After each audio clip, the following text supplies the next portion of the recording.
In times of universal deceit, truth is the only rebellion left. Hi, everybody. I'm Dr. Everett Piper, and this is The Rebellion. Thanks for listening to today's show. Today's topic is the persecution that's taking place of Christians in the country of Nigeria right now as we speak. Christians are being executed. Christians are being raped. Children are being taken into slavery. Villages are disappearing. Churches are being burned by the thousands. This is a fact. I'm going to share these facts with you. But we're going to talk about this within the context of a former aviation minister of Nigeria, I'll share his name with you in a minute, who is coming out criticizing Ted Cruz and Marco Rubio and others for suggesting that there's a Christian genocide taking place in Nigeria and that the United States should intervene and help stop it. This former aviation minister of Nigeria is calling Senator Cruz a liar, and he is unleashed in an online tirade against him and all those who agree with the Senator Cruz and want to do something to help our Christian brothers and sisters in Nigeria and stop this butchery. Now, I want to remind you that the sponsor of the rebellion is Equipping the Persecuted. If you listen to this show on a routine basis, you know this. They're the exclusive sponsor of this show. Equipping the Persecuted is established exclusively to serve the Christians in Nigeria and help those people that are suffering from this genocide. Equipping the Persecuted goes into the villages of Nigeria and provides food, medical supplies, hospitals, orphanages, schools, and whatnot to the people who have suffered for their faith. They also go into these communities and provide security training so that hopefully they can mitigate and stop some of the persecution before it actually starts. Equipping the Persecuted has been ringing this bell for years, and they've been putting their money where their mouth is. I want you to remember that if you want to do anything about the genocide that I'm going to describe on this show today, that you need to go to equippingthepersecuted.org right now, equippingthepersecuted.org right now, and make a tax-deductible gift, because it will make a difference. It will help solve this problem. It will go directly to assist the Christians that are being targeted by the tens of thousands in Nigeria as we speak, being raped, their villages are being pillaged, pastors are being murdered, widows are left in the streets, children are left without homes, and many people are actually being marched off into slavery just because they're Christians. So remember, go to equippingthepersecuted.org to help do something about what I'm going to talk about for the next 30 minutes or so. So what's the story? Basically, let's start out by just asking this basic question. Is the genocide in Nigeria real? Is there a Christian genocide in Nigeria or not? Well, one man is suggesting that it's just not true. And his name is Femi Fani Kayode. I think that's how you pronounce his name. I'll spell it for you in case you want to Google it and follow this story. It's Femi, F-E-M-I, Fani, Fani-Kayode. Femi Fani Kayode. He went online just this past week. He did it on X, and he unleashed a tirade mocking Senator Ted Cruz for calling on the Trump administration to intervene diplomatically to stop this genocidal butchery of Christians that's presently taking place in the African country of Nigeria. In his post, Fani Kayode defended Nigeria's Muslim president and his government and claimed that there is no Christian genocide and that such talk is merely a foreign conspiracy, a United States conspiracy, an Israeli conspiracy aimed at dividing his country. Let me go to his actual post and read some of it. It's very long. I'm not going to read all of it. I'll read the introductory paragraphs in his X post. He actually says this, and I'm quoting him right now. American Senator Ted Cruz is the joker of the century. He is an idiot, an asinine fool, who says he wants to save Nigerian Christians from what he has described as a Christian genocide, whilst three others, namely Congressman Riley Moore, Congressman Chris Smith, and the American Secretary of State, Senator Marco Rubio, are his happy cheerleaders. I'm still quoting from this guy right now. And an Israel-loving, genocide-enabling, Muslim-hating, Zionist-pampering, and Gaza-slaughtering Yankee hillbilly who supports a cruel, leprous, lawless, racist, extremist, bigoted, arrogant, vile, and land-grabbing, child-killing, rogue pariah, and deluded apartheid state with an all-conquering colonial mentality and who has nothing but contempt for Arabs, Asians, and Africans, whether they're Christian or Muslim, is telling us that he will help to solve our problems and save the Christian population of Nigeria. Okay, that's his opening. That was a direct quote. If you want, you can go Google it and you can read the rest of his denial that follows on the heels of this rather vulgar and insulting opening couple paragraphs, where he basically comes right out and says it's a lie. There is no such thing as a Christian genocide. He claims that Muslims are being persecuted just as much as Christians, and that Christians are not suffering disproportionately. He tries to make the claim that because there are some Christians in the government, that proves the story of a Christian genocide just can't be true. Logically, that's a fallacy. Just because you've got Christians in the government doesn't mean that the government is the president who's a Muslim, the vice president who's a Muslim, the military who's controlled by the president and the vice president. It doesn't prove that they're turning a blind eye as Christians are being killed by the Fulani tribe, Boko Haram, and others. I'm going to share data with you here in a second. But that's the context for today's story. This guy is denying that there's a Christian genocide. He's being very rude. He's being very condescending and insulting to Senator Cruz, Marco Rubio, and others who are suggesting that the United States should start paying attention to this. This is something that's been going under the radar. This story in Nigeria of Christians being killed, nobody's been talking about it recently. In fact, as I've said to you before, even Bill Maher has covered this story in recent days, where he has said, why aren't the kids, this is Bill Maher's language, why aren't the kids protesting this genocide? Why are they focusing only on Gaza when disproportionately more people are being persecuted and killed, run out of their country? Their buildings, their houses, their churches, their communities are being burned to the ground. They don't even exist any longer. Total villages are gone. Hundreds of thousands of people are in refugee camps right now, living in squalor. They're eliminating certain portions of the culture. Groups of citizens are disappearing from the Nigerian landscape. If that isn't the definition of a genocide, I don't know what is. And even Bill Maher is asking the question, where are the kids? Where are the protests on behalf of these people? So, with this as a fact, these denials that this guy's making as a fact, I thought what I'd do is I would send Fani Kayobe's tirade to Judd Saul, the founder and director of Equipping the Persecuted, and ask him to respond and issue a rebuttal. And then I wrote my Washington Times column this week on the basis of what Judd Saul said. So I'm going to share with you some of Judd's responses here. And again, I want to remind you that Judd Saul has been in Nigeria untold times. He has stood in these villages. He has walked with these people. He has talked to widows who lost their husbands the night before in a raid, who buried their children that morning. Judd has walked into this situation. He knows from whence he speaks. This is not speculation on Judd's part. He's there. He has his hands dirty. He's trying to help. And I think we all would do well to listen to what he says in response to Fani Kayobe's denials and his tirade against Senator Cruz and the United States in general for suggesting that maybe we ought to do something about this.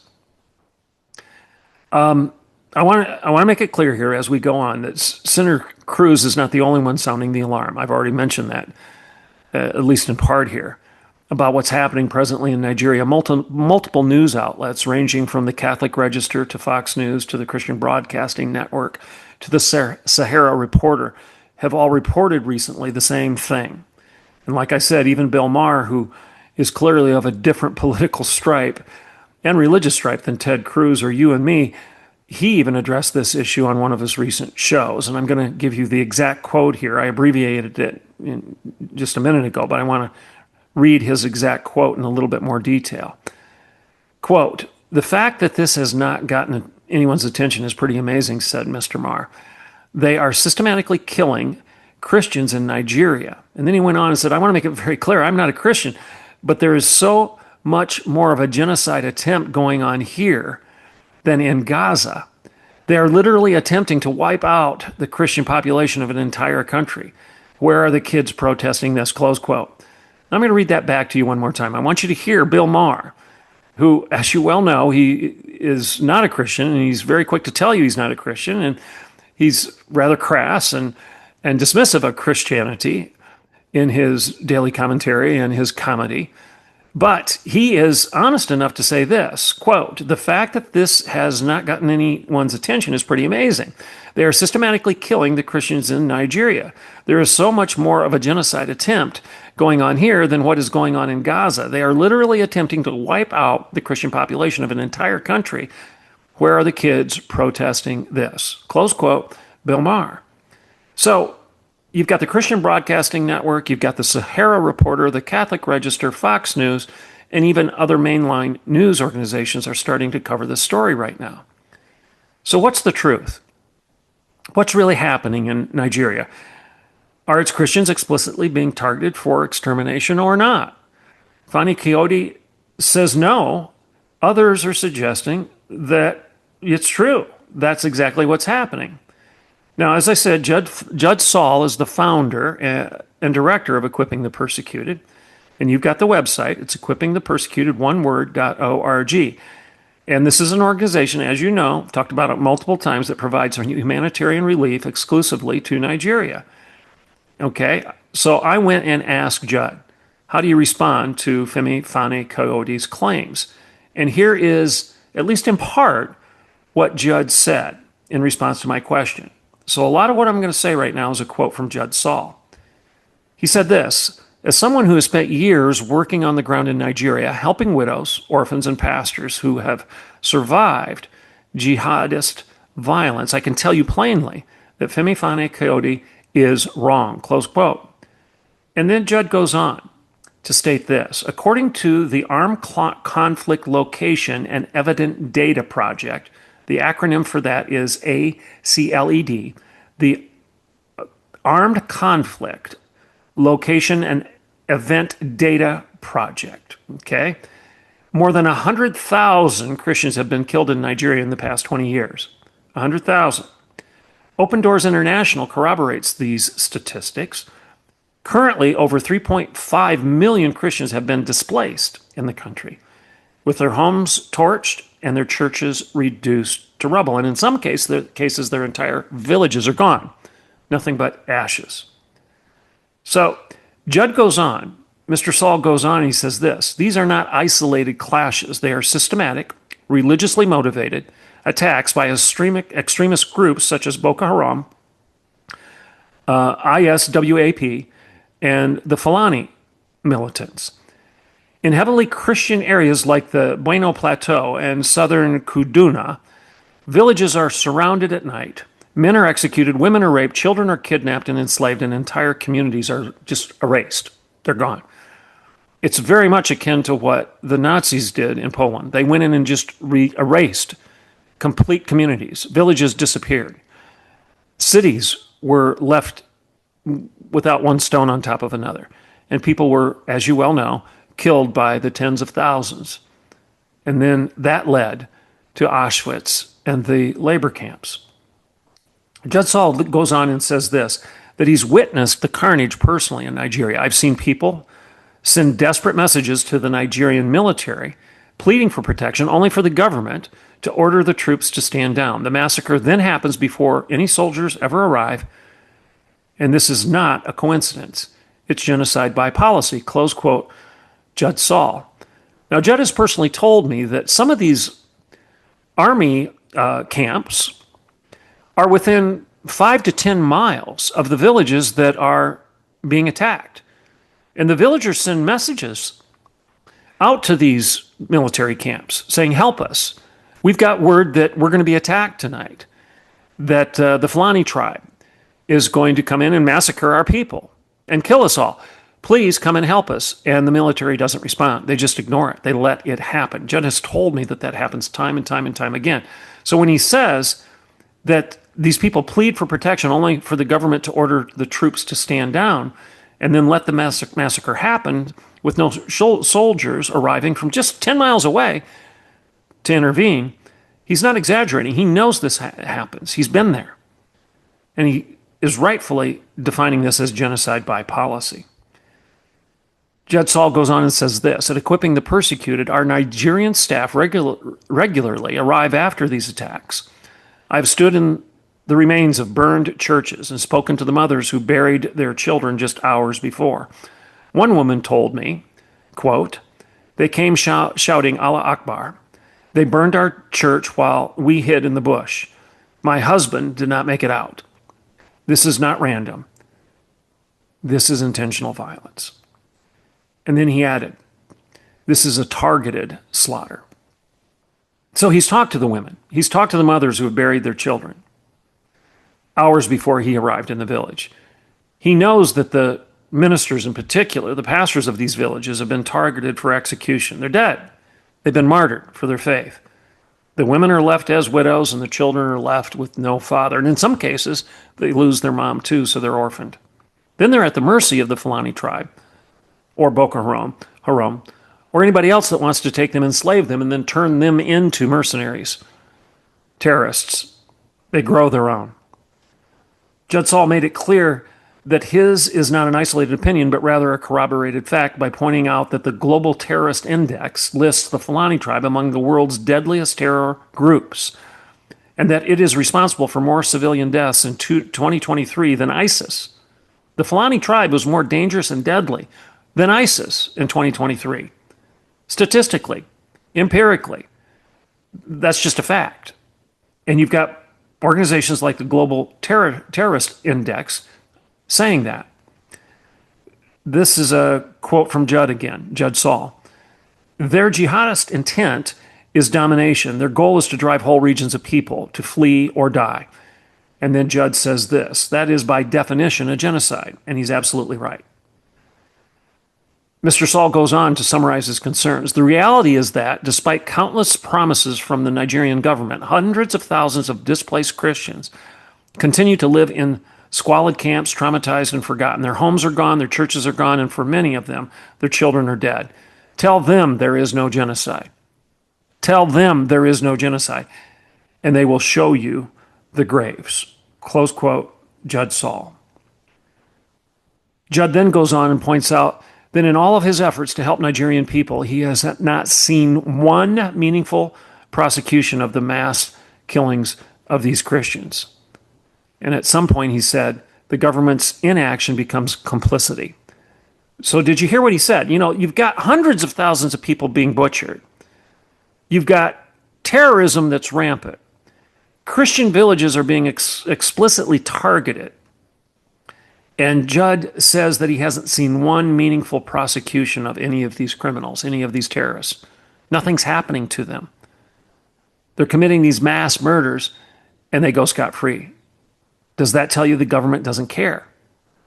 And that this denial that's coming from Mr. Kayobi is probably nothing but a bald-faced lie. And that he's serving as the mouthpiece to a very corrupt president and a very corrupt government that doesn't want to do anything to stop this, and in fact is enabling it intentionally. So Judd Saul concluded, as a Christian, as an American, and as someone who has risked his life alongside Nigerian believers, I refuse to let this genocide be ignored or denied. The victims are real. Their blood cries out from the ground. Their blood cries out from the ground. And when the world stays silent, evil grows, says Mr. Saul. While some people may choose to whitewash the Nigerian government's image, I choose to defend the lives of the Nigerian people. Close quote. So the bottom line is this. What's going on in Nigeria right now is hell on earth. You have secular, independent agencies verifying that over 100,000 Christians have been killed in the last dozen years or more. You have 3.5 million Christians that have been displaced because their villages are gone, their homes are gone, their churches are burned to the ground. You have orphans and widows among those 3.5 million that are living in squalor right now, and the government apparently has no plan to relocate them or do anything positive with them. Have a few Muslims been killed in some of these terrorist attacks? Yes. In fact, and I'm going on memory right now, one of the international reports, the independent agencies reports that about 120,000 Christians have been killed since 2010, compared to, I believe they said, 16 Muslims. So some Muslims have been caught in the crossfire.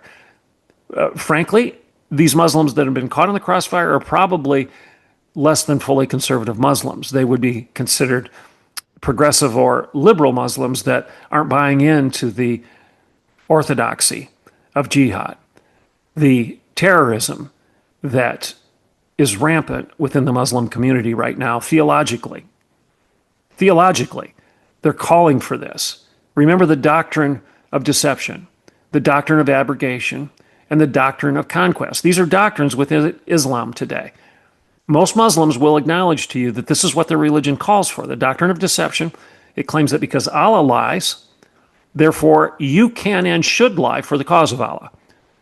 So when you're talking to Hamas, for example, in Gaza, or the Fulani tribe, or Boko Haram, and you're trying to negotiate a peace deal, you need to remember that these people don't believe in telling the truth. In fact, they think it's a moral good to lie to perpetuate the jihad, because in their theology, Allah himself has lied to man. Therefore, man can be called upon to lie on behalf of Allah. Remember the doctrine of deception. Any good Muslim knows that that's part of their teaching. Remember the doctrine of abrogation.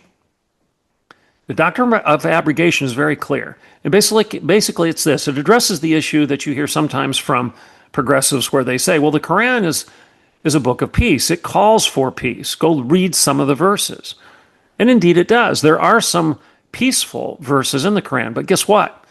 Those peaceful verses are the early verses, the verses that were written during the first years of the Muslim faith.